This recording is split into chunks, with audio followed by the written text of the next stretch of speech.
వాళ్ళు ఎక్కువ మంది తెచ్చుకుంటారని ఎదురు చూశాను. తెచ్చుకున్న వాళ్ళు చూపించండి, తెరిచి చూపించండి. మీ బైబిల్ బాగా ఓపండి, ఒకసారి అలా ఓపండి. ఆహాహా, ఎంత బాగుందో ఈ సీన్. దివ్య గ్రంథము, దివ్య గ్రంథము, ఎచటనైన చదివిన సహాయ దొరుకును.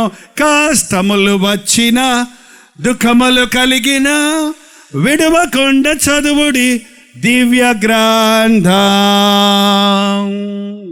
దింపండి. ఎంతమందికి మెఫీబోషెత్ అనే వ్యక్తి తెలుసో చేయి చూపించండి. మెఫీబోషెత్ చాలా తక్కువ మందే ఉన్నారండి. ఓకే, సరే, తెలుసు అన్నారు. ఎవరండి? అబ్బా, యోనాతాను కొడుకు,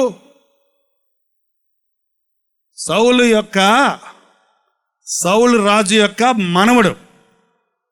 ఏంటి ఆయనలోని విశేషత? యుద్ధంలో ఒకేసారి తాత, తండ్రి, మిగిలిన బంధువులందరూ చచ్చిపోయారు. అందరూ ఓడిపోయారు, ప్రాణాలు పోగొట్టుకున్నారు. ఈ కుర్రోడు వయసు ఎప్పుడు? ఎంత? 5 సంవత్సరాల వయసు. ఆ దాది, ఆ బిడ్డను చూసుకునే దాది, ఆ బిడ్డను ఎలాగన్నా కాపాడాలి శత్రువు చేతుల్లో నుంచని, ఆ బిడ్డను చంపేయకుండా ఉండాలని ఆ బిడ్డను పెట్టుకొని పారిపోతుంటే పడిపోయాడు. దారిలో పడిపోతే కాళ్ళు 2 విరిగిపోయింది.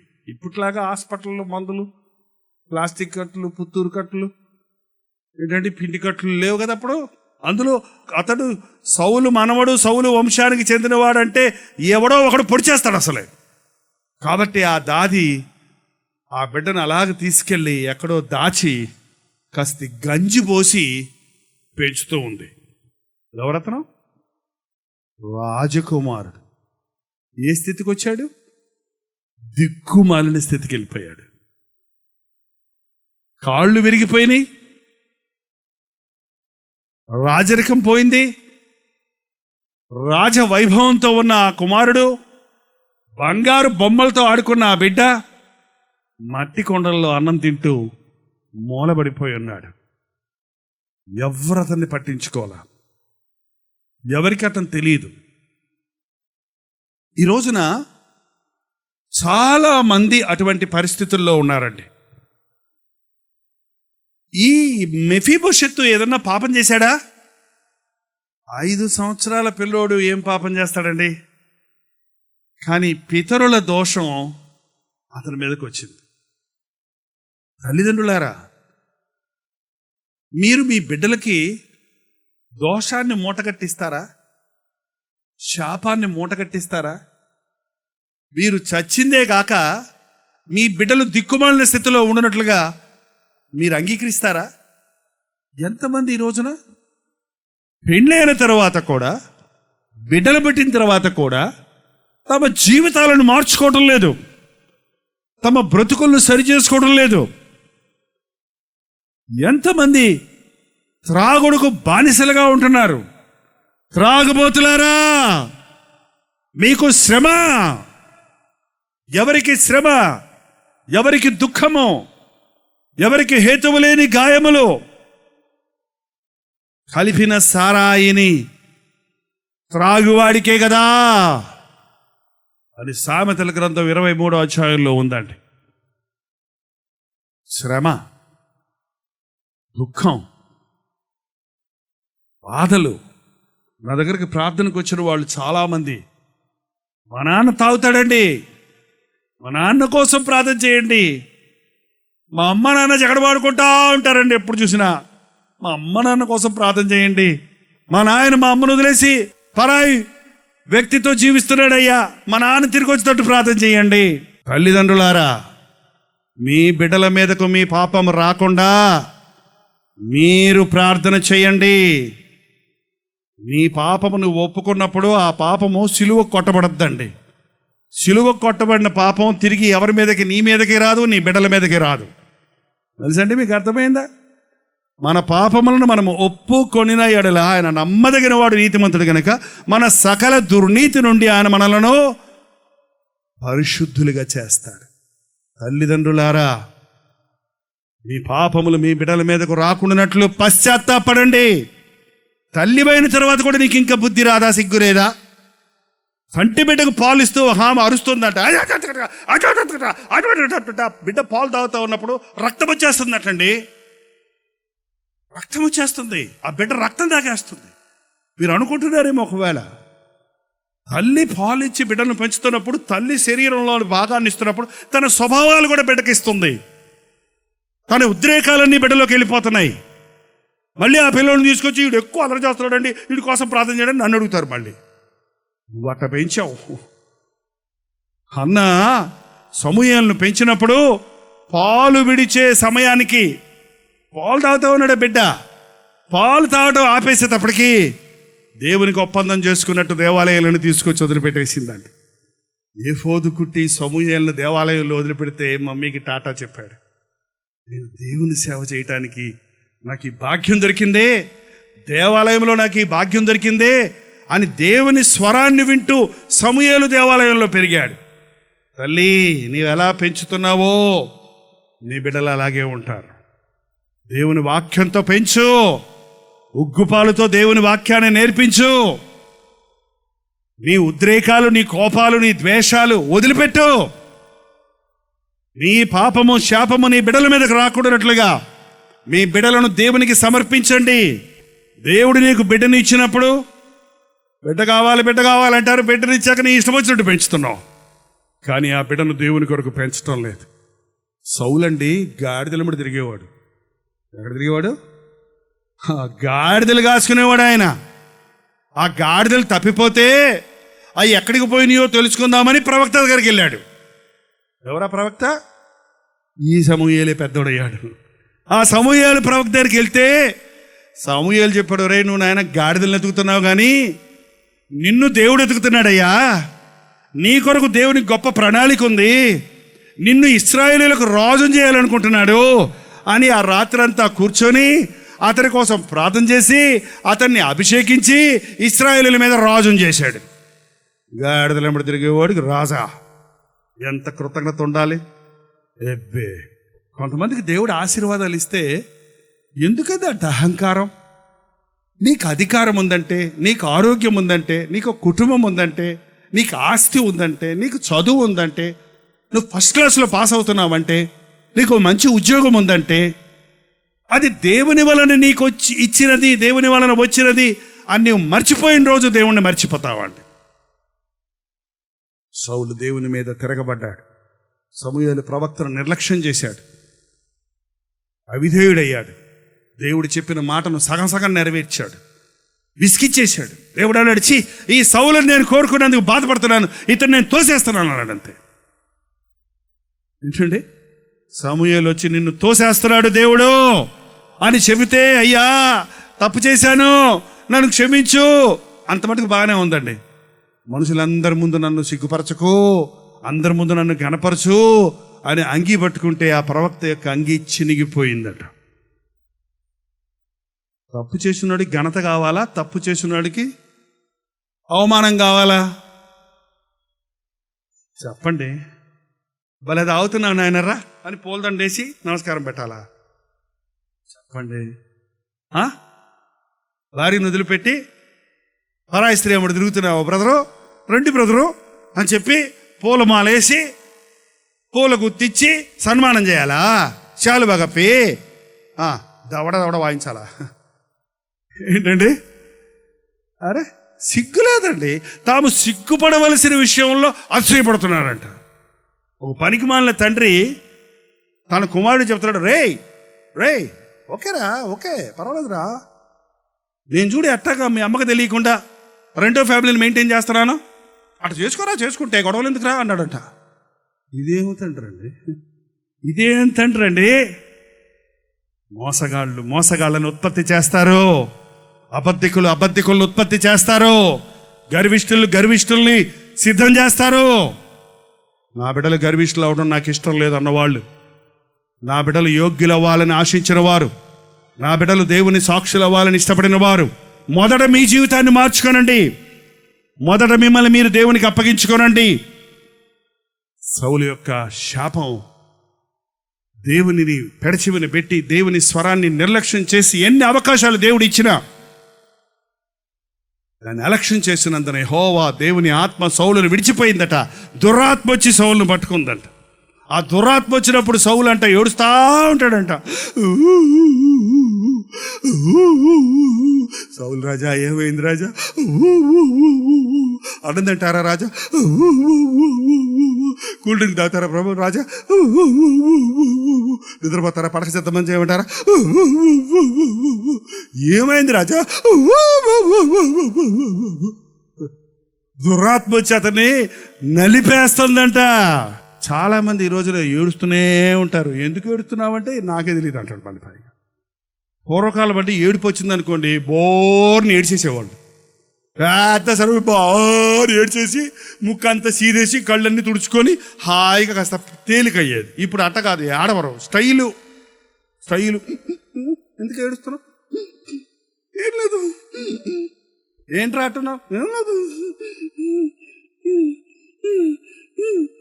అనేటప్పటికి ఏమైపోయింది లోపట? డిప్రెషన్ అనే మాట ఇప్పుడు ఎక్కువ వినపడుతుంది. కృంగుదల. తల్లిదండ్రులారా, మీ బిడ్డలు జాగ్రత్త.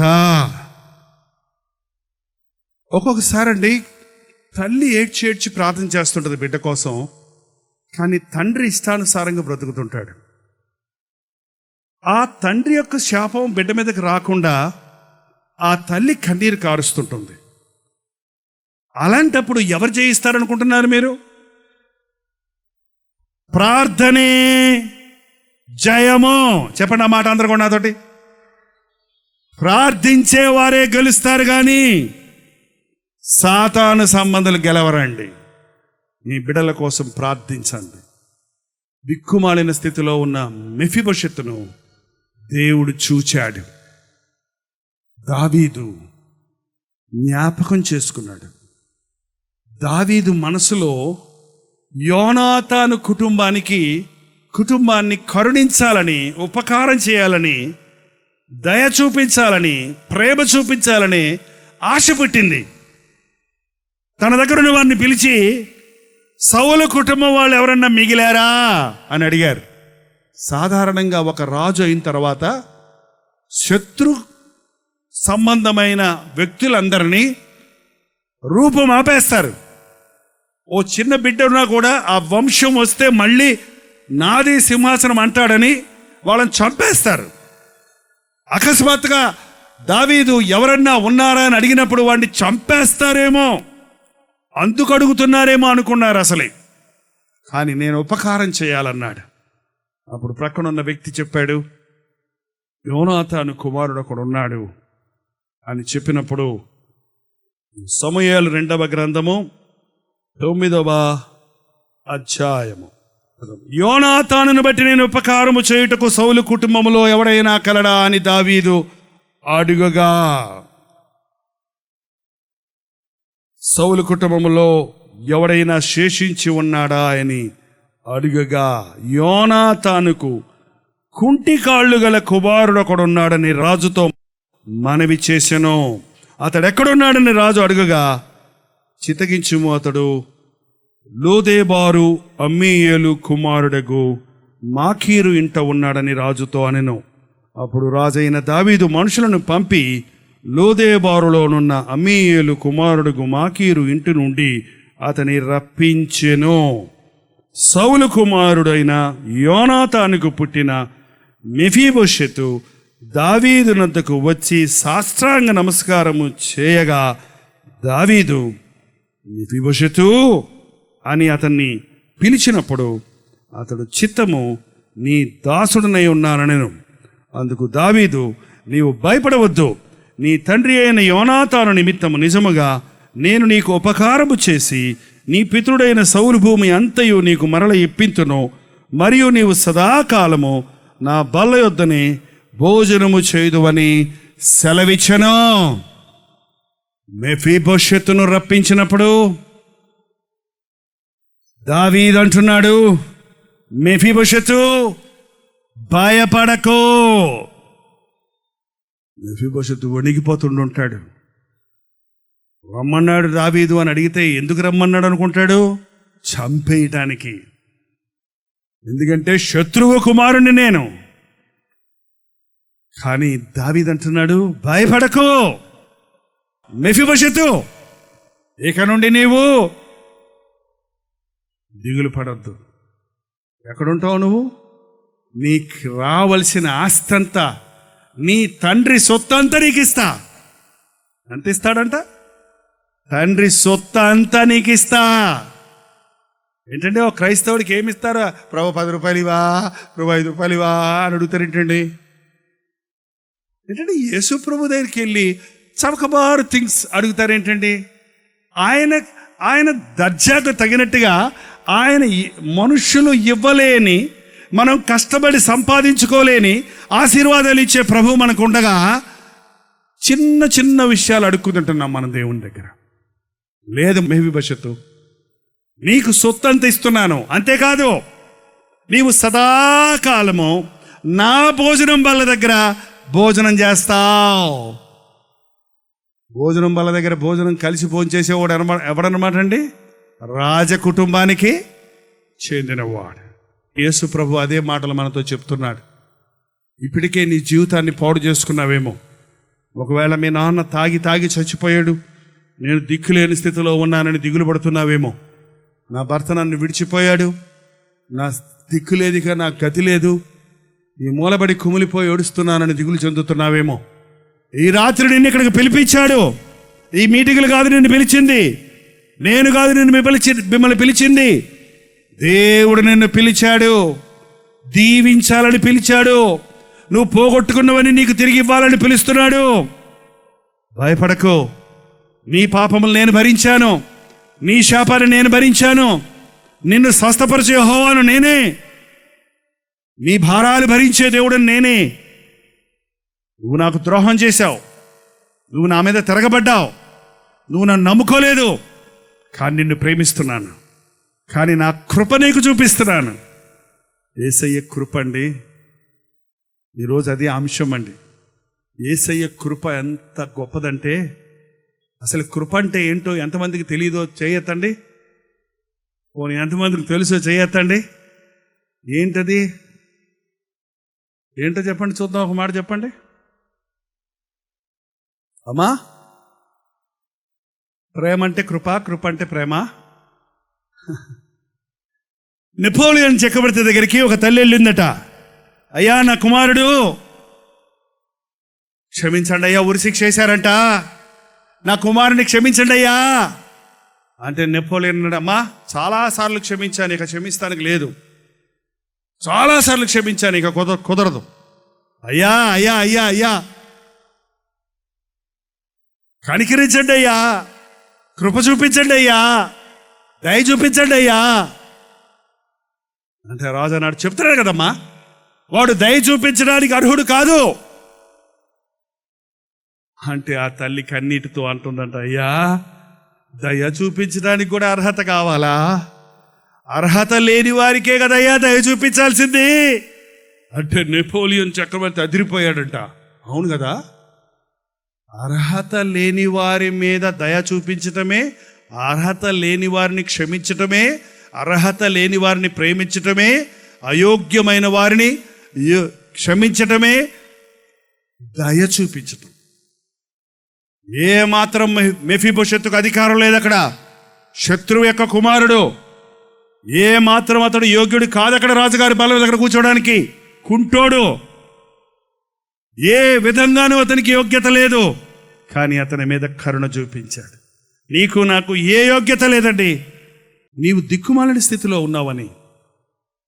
యేసయ్య లేని వాళ్ళు ఏం లేదండి వాళ్ళకి. ఇక మీరు ఎన్నన్నా చెప్పండి, యేసు ప్రభువు లేనివాడు జీవితం సున్నా.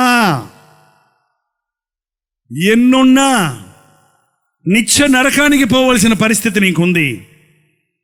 మరణించిన తరువాతే శాశ్వతమైన జీవితం ఉంది.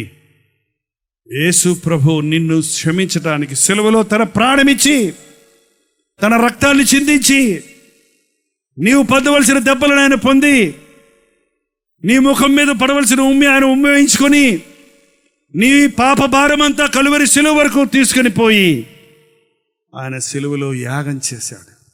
మనం ఇంకా శత్రువులు ఉండగానే, మనం ఇంకా బలహీనులు ఉండగానే, మనం ఇంకా ఆయన్ని ఎరగక ముందే, జగత్పునాది వేయబడక ముందే, రక్త ప్రోక్షణ లేకుండా పాప క్షమాపణ జరగదన్న మాట నెరవేరినట్లుగా మనందరి పాపముల కొరకు దేవుడు గనుక ఒకేసారి నిర్దోషము నిష్కలంకమైన రక్తమును చిందించి పరిహారం చేశాడు. ఈ రోజున ఆయన నామంలో మనకు రక్షణ ఉన్నది. పోగొట్టుకున్నవన్నీ నీకు తిరిగిస్తాడు. మెఫీబోషెత్తు భయపడకు, నీవన్నీ నీకు ఇస్తానయ్యా, నీవెప్పుడు నాతో ఉంటావయ్యా, ఎప్పుడు నా భోజనం బల్ల మీద ఉంటావయ్యా. అదే మాటలు ఈ రోజు నాకు చెప్తున్నాడు యేసు ప్రభు. నీకు అన్నీ ఇచ్చారు, బుద్ధి విజ్ఞాన సర్వ సంపదలు నాలో ఉన్నాయి, అన్నీ నీకు ఇస్తాను నేను. అంతేకాదు నీవెల్లప్పుడూ నాతోటే ఉంటావు. ఈ లోకంలోనే కాదు, ఈ లోకం విడిచిన తర్వాత కూడా నా రాజ్య వారసుడుగా యుగ యుగాలు తరతరాలు నాతోటే ఉంటావు అని ప్రభు నిన్ను పిలిచి నీకు చెప్తున్నాడు. చిత్తము నీ దాసుడను అని నువ్వు చెప్పగలిగితే, అవును ప్రభా నేను ద్రోహిని, అవును ప్రభా నేను పాపిని, అవును ప్రభా నేను నా బ్రతుకును పాడు చేసుకుంటున్నాను, అవును ప్రభా నా జీవితంలో నీకు స్థానం ఇవ్వలేదు, అవును ప్రభా నేను ఈ లోకాన్ని నమ్మి అన్నీ పోగొట్టుకున్నాను, ఆరోగ్యం పోయింది, ఆస్తి పోయింది, కుటుంబం విచ్ఛిన్నమైపోయింది, నాకు ఇక దిక్కు లేదనుకున్నాను, నా పరిస్థితి ఇంతే అనుకున్నాను, నన్ను కూడా ప్రేమిస్తావా, నన్ను కూడా శిక్షించకుండా కృప చూపిస్తావా అని రాత్రి ప్రభు దగ్గర నువ్వు చెప్పగలిగితే దేవుడు ఒక అద్భుతాన్ని జరిగిస్తాడు. ఈ రోజు నుంచి మన జీవితాలు మార్చుకొని మన కొరకు కాక మన కొరకు మరణించిన మన ప్రభు కొరకు బ్రతుకుదామా? యేసయ్యా, యోగ్యత లేని నాకు ఇంత గొప్ప అధికారం ఆధిక్యత ఇచ్చావా, నన్నెంతగా ప్రేమించావా, ఈ రోజు నుండి నీ సాక్షిగా నీ దగ్గరే ఉంటా, నీతోటే బ్రతుకుతా, నీ సాక్షిగా బ్రతుకుతా అని ఒప్పందం చేసుకుందామా? దయచేసి కళ్ళు మూసుకొని ప్రార్థన చేద్దాం. కాళ్ళు నొప్పులు, కీళ్ళు నొప్పులు అంటున్నావా? కాళ్ళే పోగొట్టుకుని మెఫీబోషెతును దేవుడు ప్రేమించాడు, నిన్న ఆయన ప్రేమిస్తున్నాడు. దిక్కుమాలిన స్థితిలో ఉన్నాను, అమ్మ లేదు, నాయన లేదు అన్న స్థితిలో నీవున్నావా? నిన్ను తల్లిదండ్రులు విడిచినా విడువని దేవుడు ఉన్నాడు.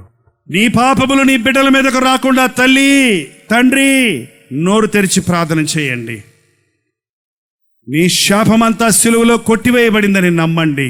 నీ పాపాలకు పరిహారం కలువరి సిలువలో యేసు ప్రభు ఏనాడో చేశాడు అని విశ్వసించండి.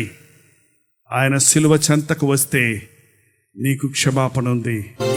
మన రెండు చేతులు పైకెత్తి, నాకు నీ సహాయం కావాలయ్యా, నాకు నీ కృప కావాలి నాయనా, నేను కనికరించబడడానికి యోగ్యుణ్ణి కాదయ్యా, యోగ్యత లేని నన్ను ప్రేమించిన యేసయ్యా నీకు వందనాలని ప్రభుతో చెబుదాం.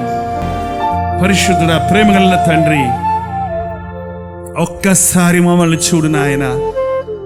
ఏ గుండెల్లో నుంచి ఏ మూలుగు వినబడుతుందో, ఏ పెదవులు విప్పి ఎవరు తమ స్థితిని ఒప్పుకుంటున్నారో, ఏ హృదయాలను తెరిచి నీ సన్నిధిలో నిన్ను ఆహ్వానించుకుంటున్నారో వారి పట్ల నీ అద్భుతాలను జరిగించుము నాయన. ఉన్నవాడను అన్నవాడిగా ఉన్న యేసయ్యా మా గుండెల్లోనికి రాయ్యా. పాపాలతో పాడైపోతున్న మా బ్రతుకుల్ని మార్చయ్యా. శాపాలకు గురై నడవలేని పరిస్థితుల్లో, కదలేని పరిస్థితుల్లో, ఏమి చేయలేని పరిస్థితుల్లో కూలిపోయిన మమ్మల్ని లేవనెత్తే యేసయ్యా. నీతో పాటు కూర్చుండే భాగ్యాన్ని మాకు దయచేయి నాయన. ఇది మొదలుకొని నేను మిమ్మల్ని ఆశీర్వదించదును అన్న మాట ఈ ఆవరణలో ఉన్న వారందరి పట్ల నెరవేర్చుము నాయన. ఈ ఒక్కరిని విడిచిపెట్టొద్దయ్యా. మెఫీబోషెతు వల్లే మేము అనేకులము దిక్కుమాలిన స్థితిలో ఉన్నాం, శత్రువులుగా మిగిలి ఉన్నాము, బలహీనులుగా మిగిలి ఉన్నాము, దరిద్రులమైపోయి ఉన్నాము. తండ్రి, మమ్మల్ని ప్రేమించి ఆ యేసుక్రీస్తు సిలువను బట్టి మమ్మల్ని క్షమించాలని ఈ ఆవరణలో సభ కూర్చుకున్నందుకు వందనములయ్యా. తండ్రి, నీకు వందనములు నాయన. నీ కుమారుడి బలిగా మా కొరకు ఇచ్చినందుకు వందనములు తండ్రి. యేసయ్యా, నీకు వందనములయ్యా. మా కొరకు నీవు నలుగగొట్టబడి మా శాపాన్ని కొట్టివేసినందుకు వందనములయ్యా. నీవు పొందిన దెబ్బల ద్వారా మాకు స్వస్థత కలిగినట్లు కొరడాలతో కొట్టబడి ప్రాణాన్ని బలిగా ఇచ్చినందుకు వందనములు తండ్రి. ఇంతగా ప్రేమించిన యేసయ్యను మేము విసిగించు వారిగా కాక, ఇంత గొప్ప ప్రేమను వెల్లడి చేసిన ఈ సిలువను మేము చులకన చేయవారిగా కాక, నీ పాదాల మీద పడి నీ దాసుడను సెలవిమ్మో అని చెప్పడానికి సహాయం చేయి నాయన.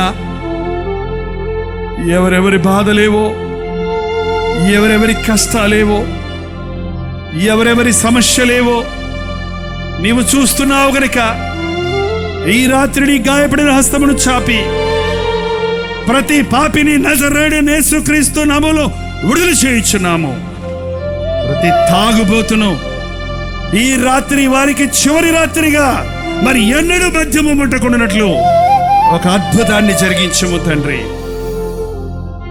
బిడ్డల ఒడిలో పాపం లేస్తున్న తల్లిదండ్రులు ఇప్పుడే ఇక్కడే పశ్చాత్తాపడి నూతన వ్యక్తులుగా మార్చి వారి బిడ్డల కొరకు ప్రార్థించే తల్లిదండ్రులుగా చేయి నాయన.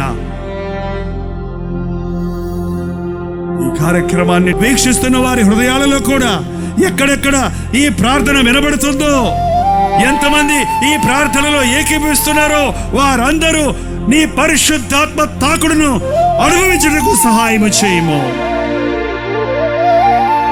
ఈ రాత్రి నా యేసయ్య నన్ను దర్శించాడు, నా యేసయ్య నన్ను ఆదరించాడు, నా ప్రభువు నన్ను క్షమించాడు, నా భవిష్యత్తు ఏమైపోతుందో అన్న అయోమయ పరిస్థితుల్లో ఉన్న నాకు ఒక గొప్ప నిరీక్షణ చూపించాడు అన్న ధైర్యంతో, విశ్వాసముతో, వాగ్దానముతో, ఆశీర్వాదముతో, విడుదలతో, సంతోష సమాధానాలతో తిరిగి వెళ్ళినట్లు నీ కృపను కుమరించుమని యేసు క్రీస్తు నామంలో అడుగుచున్నాము తండ్రి.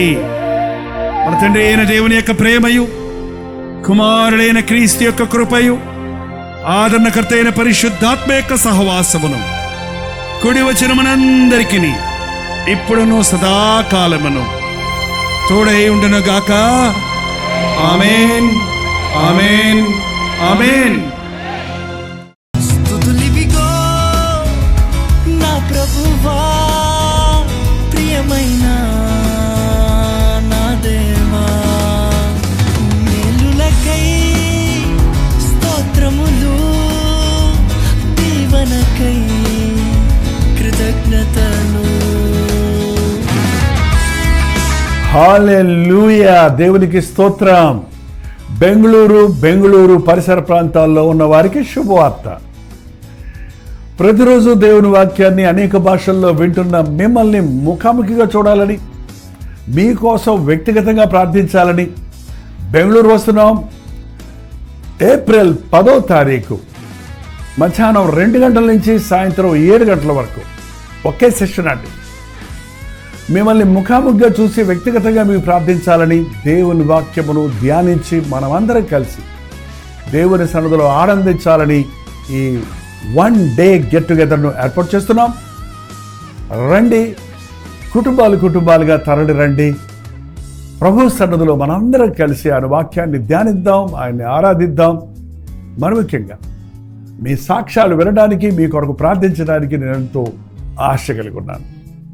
సోషల్ మీడియా ద్వారా, టెలివిజన్ ద్వారా వాక్యం వింటున్న మిమ్మల్ని ముఖాముఖిగా చూసి బలపరచాలని ఎంతో ఆశతో ఉన్నాం. తప్పకుండా రండి. సమయం 2 గంటల నుంచి 7 గంటల వరకు బెంగళూరులోని హడ్సన్ కమ్యూనిటీ సెంటర్లో, సిఎస్ఐ కాంపౌండ్లో ఈ 1 డే గెట్ టుగెదర్ జరుగుతుంది. మరిన్ని వివరాలు కావాలంటే 8939393939 నెంబర్కి మీరు కాల్ చేయండి, లేకపోతే మీరు చూస్తున్నటువంటి నెంబర్లకు వాట్సాప్ పెట్టండి, లింక్ మీకు పంపిస్తారు. తప్పక వస్తారు కదా. స్తుతులివిగో నా ప్రభువా, ప్రియమైన నా దేవా, మేలులకై స్తోత్రములు, దీవెనకై కృతజ్ఞతలు.